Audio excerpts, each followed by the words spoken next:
time-lapse build today. Let's do Trafalgar Square, that beautiful London landmark. This is an ambitious one. Let's get to it.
After about 3.5 hours of building, we have Trafalgar Square, and this was a challenge.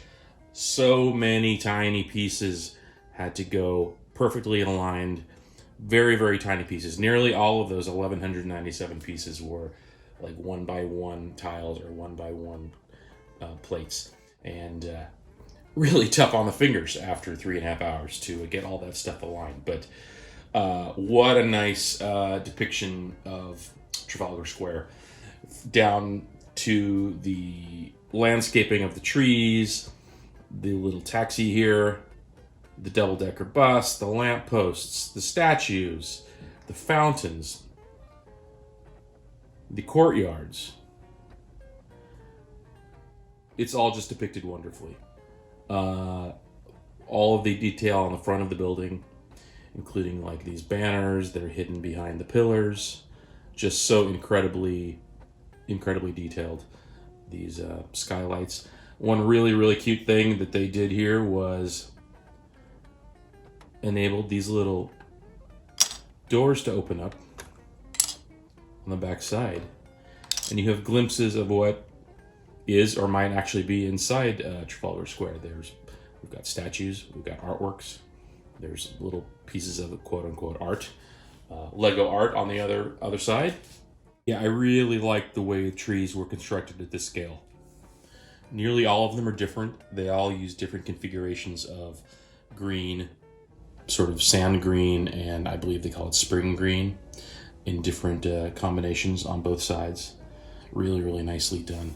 You'll see some sculpture.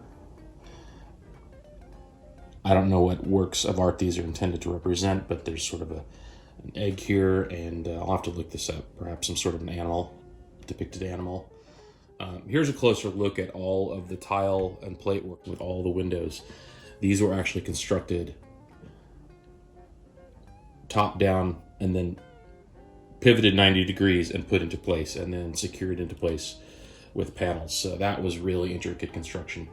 All around the backside here is a closer look at those openings. Now, I'm pretty sure these aren't the pieces of art that are inside the museum here, but yeah, you know, they're Lego-ified little prints that they already had in their inventory, and it just really gives you a nice idea of the fact that this is used for public art. This place. Nice sloping of the street here, down here where the double-decker bus is coming down. And the last thing I wanted to show you here is just the way these stairs were constructed. This was fascinating. These were all laid in, those are all separate pieces, separate little bracket pieces, laid in on top of each other loosely. And then they're secured in by the pieces that surround them. They're locked into place.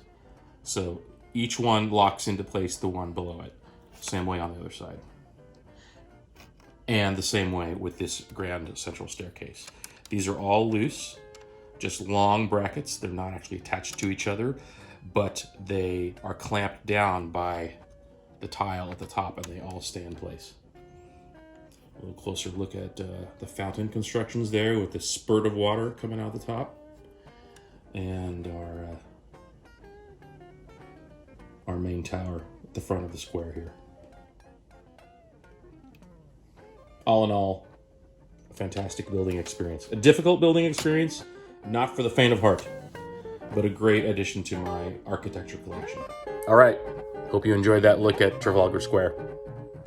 Probably the most intense architecture build that I've ever done, just in terms of pure detail and so many small pieces. So proceed with caution if you build Trafalgar Square, but it's a really rewarding build. I have a spot for it right here on my architecture shelf. Yeah. A quick shout out to my friend Tony Pulizzi, who agreed to let me use some of his amazing guitar music for this video and some future videos. So check out his music at the link below this video. We will see you the next time. I'm going to go back to showing some of my collection.